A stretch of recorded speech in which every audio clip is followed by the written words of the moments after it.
Now we'll understand, after studying the Griffith effect, what were the evidences that proved that DNA was a genetic material. So, there were a few biochemical devices on the basis of which it was suggested that DNA is a hereditary material. Let us study few of them. First, the amount of DNA that was present in any given species .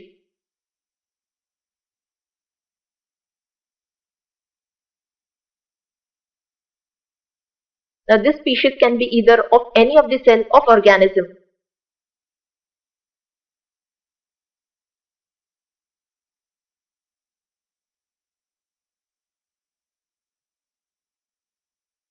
It remained constant in a remarkable manner and did not alter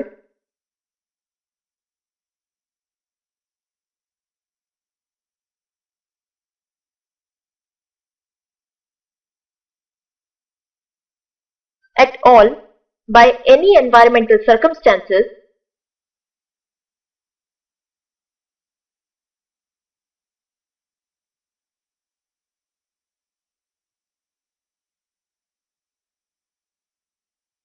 That is, by any environmental changes or by the changes in other aspects like changes in nutrition and many others.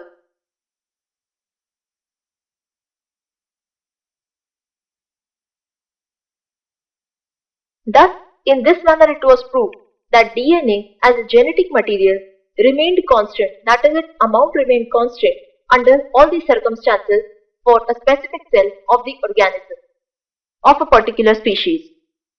The following second point is that the amount of DNA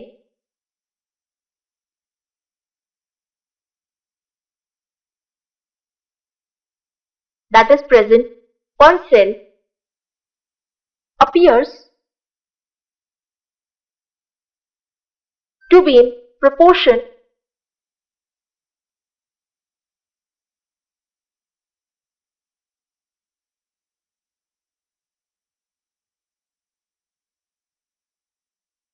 according to the complexity of cell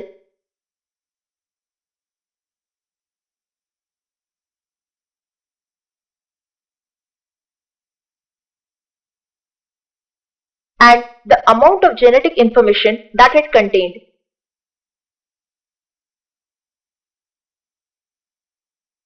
That is, the amount of containing genetic information within.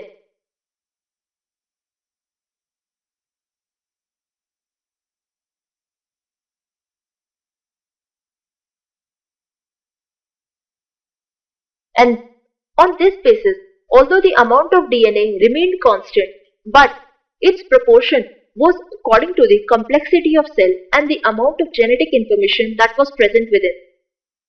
These all evidences proved that DNA acted as genetic material.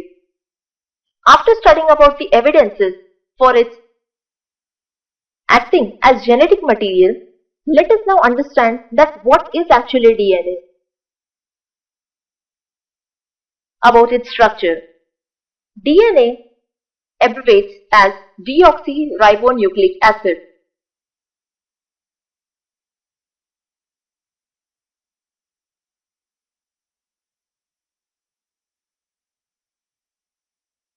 That is DNA. DNA is considered as a long polymer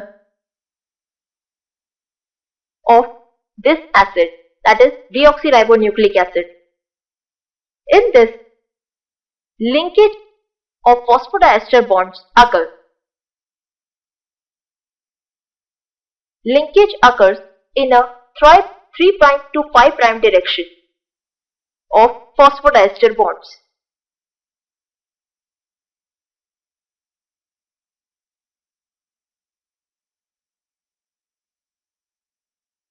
Moreover, this DNA is a double-stranded molecule.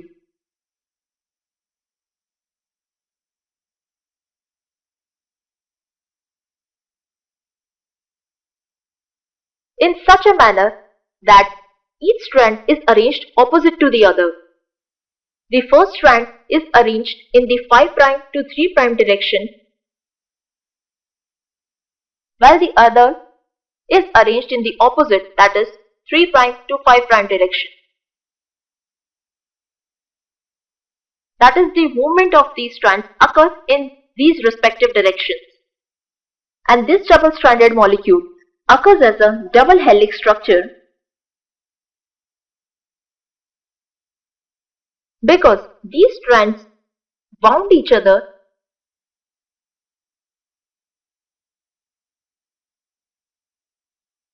in a spiral form. And so, DNA molecule is said to be as a double helix molecule. And thus, these two DNA strands that are arranged in double helix molecule are said to be complementary strands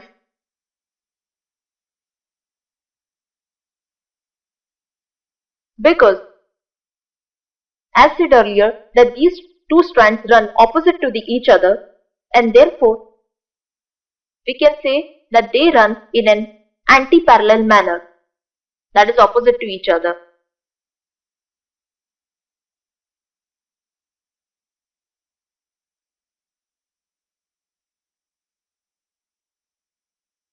This figure depicts the structure of double helix DNA molecule.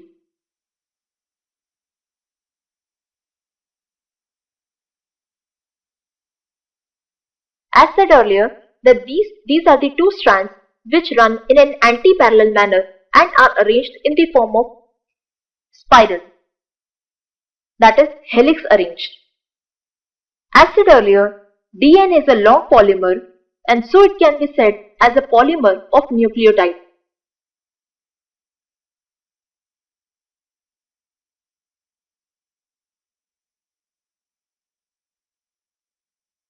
DNA basically consists of 4 kinds of nucleotides.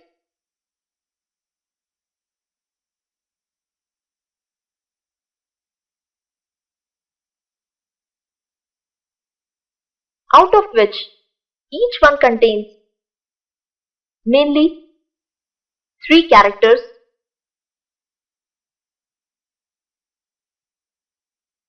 that is 3 substances we can say. First, nitrogen base,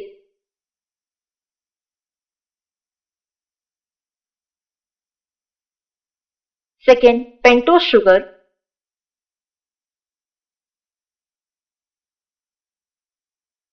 and third, phosphate molecule.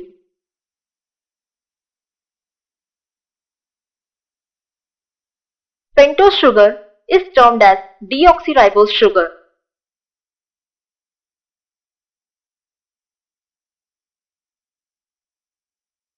The phosphate molecule is itself the same, and nitrogen base in DNA are of mainly 4 types. First, adenine, second, guanine,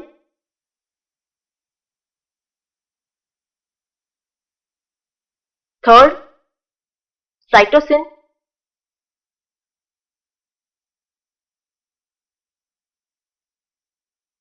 and fourth, thymine.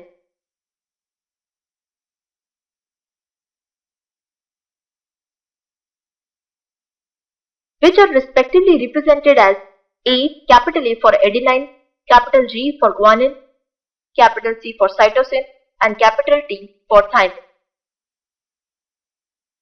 In this DNA, the pairing or the bonding between these 4 nitrogen bases occurs in the form of A, T and G, C.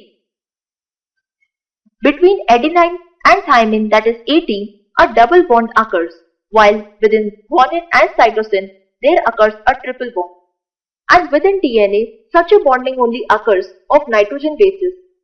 That is, the bonding occurs in this form only. And so, on the basis of composition or for describing the composition of bases in DNA, a scientist named Erwin Chargaff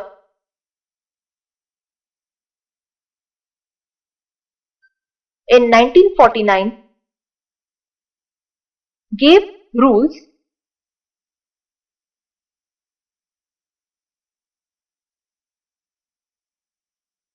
to understand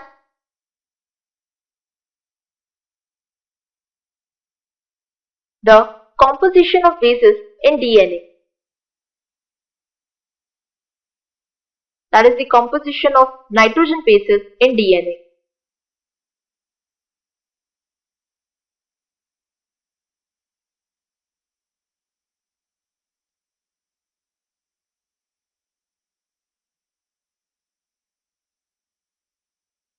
In this, the rules were: the first, total amount of purine nucleotide.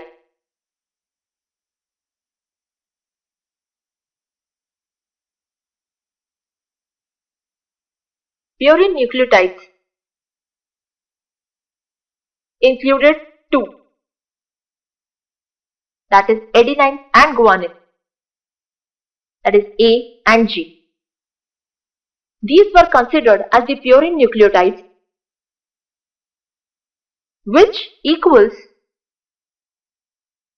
the amount of second type of nucleotides, that is pyrimidine nucleotides.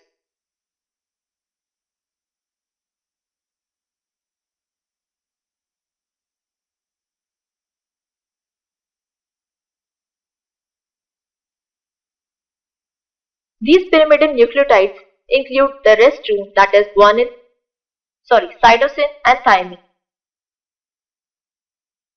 And so, according to this rule, the proportion of adenine plus guanine, that is purine nucleotide, should equal to thymine plus cytosine, that is pyrimidine nucleotide. The second rule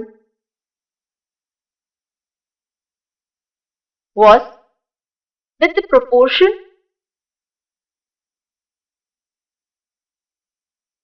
of adenine, that is A, should always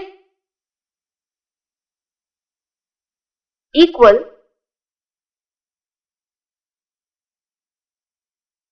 to thymine. As said earlier, since the bonding between A and T and G and C occurs, and therefore the proportion of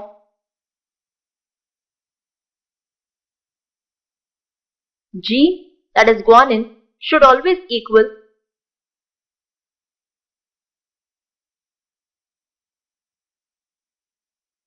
to C, that is cytosine. However, it is not necessary that the amount of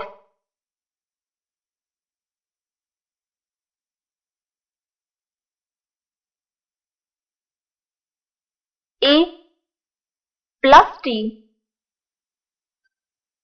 should not be necessary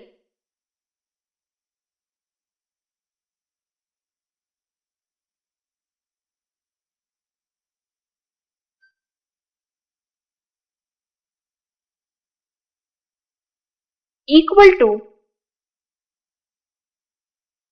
G plus C.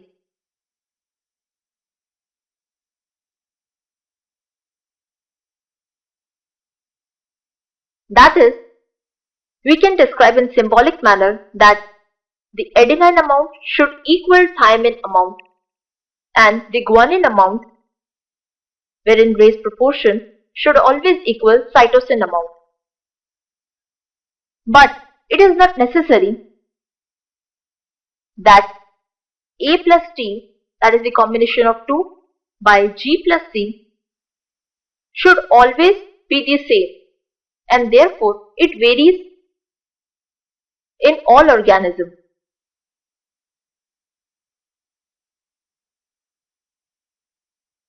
These were the rules that helped in the explanation of nitrogen bases within DNA, and so such rules were named as Chargaff's rule.